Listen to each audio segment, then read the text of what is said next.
43%. Man, that's the average quota attainment across all B2B sales last year.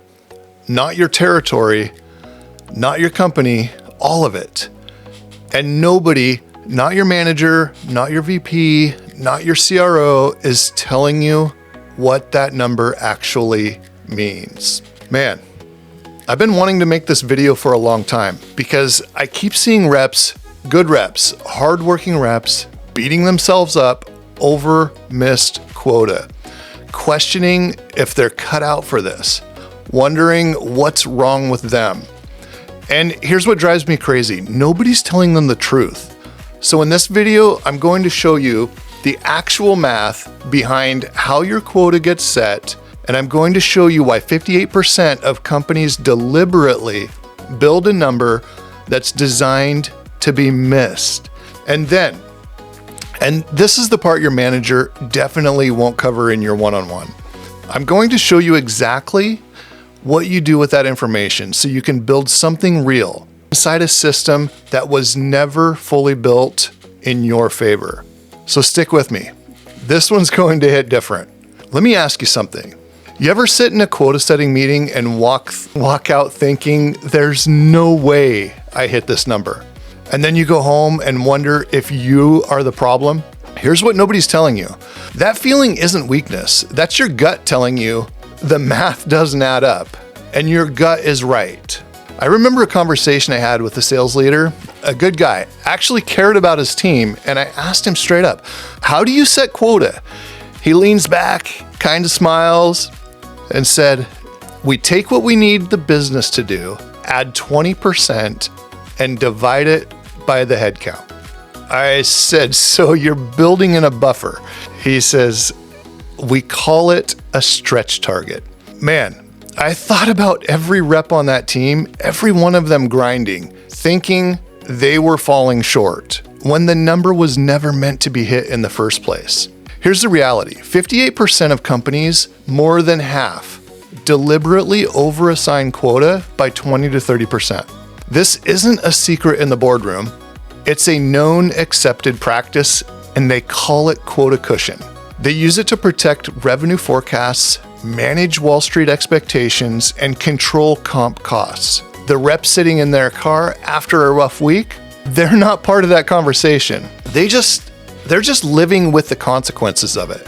So before you take one more ounce of blame for a number that was mathematically stacked against you, understand what game is actually being played. Now, knowing the system is broken is one thing, but here's where it gets even more specific and honestly, more uncomfortable, especially if you're an enterprise AE.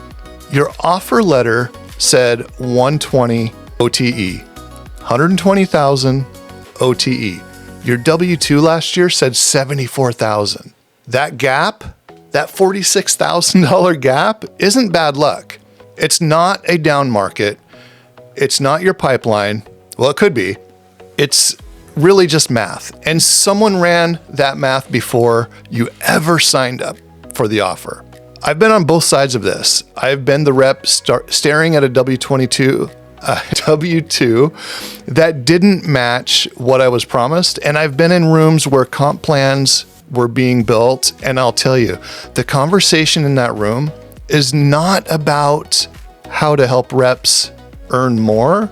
It's about how to manage total comp expense while keeping people motivated enough to stay.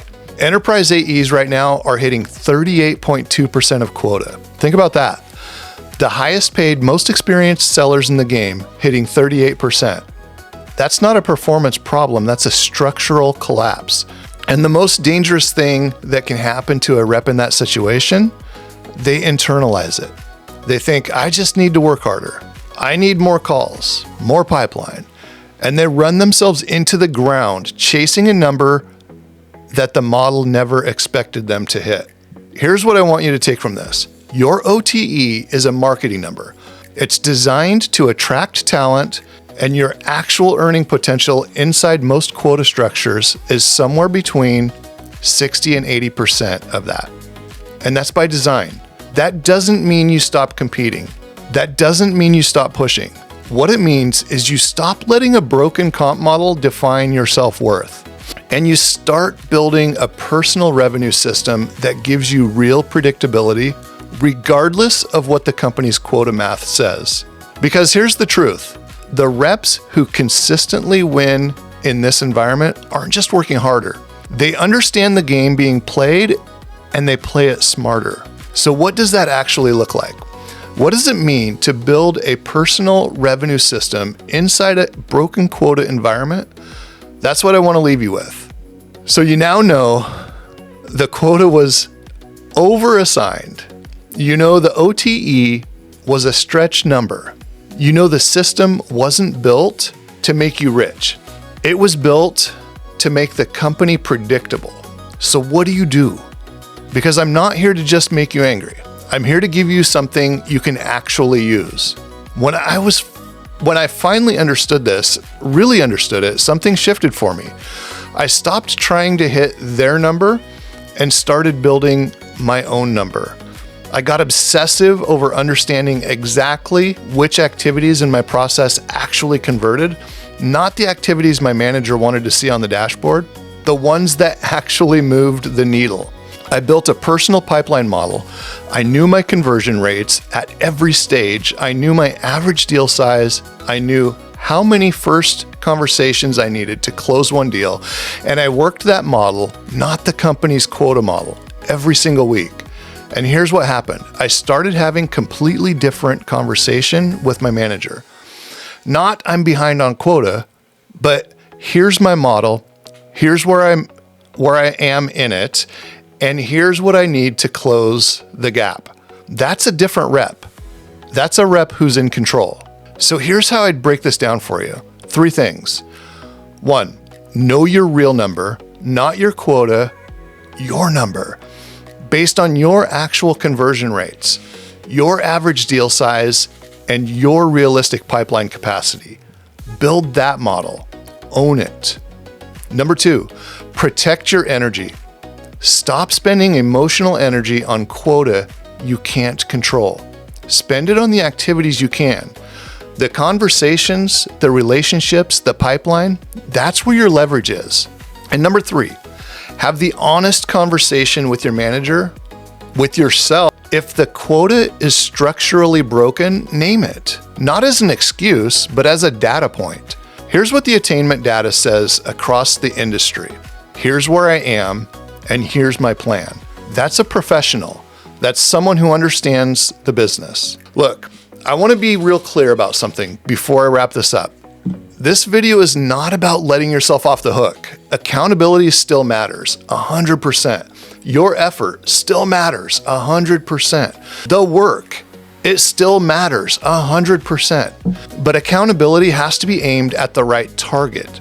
And if you've been aiming it at yourself, beating yourself up over a number that's 57% of your peers, but accountability has to be aimed at the right target. And if you've been aiming it at yourself, beating yourself up over a number that 57% of your peers also missed, you've been fighting the wrong battle.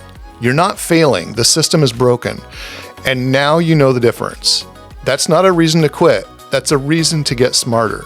Build your model, know your number, play the game with your eyes wide open. If this hits home, and I think it did, I want to hear from you. Drop a comment below with your honest W2 versus OTE gap this year. No judgment, no shame, just real talk from real reps. Because the more we name this thing out loud, the less power it has over us. And if you're ready to actually build that personal revenue model I talked about, the one that gives you real predictability, regardless of what your quota says, watch this next video because that's exactly what we're going to build together.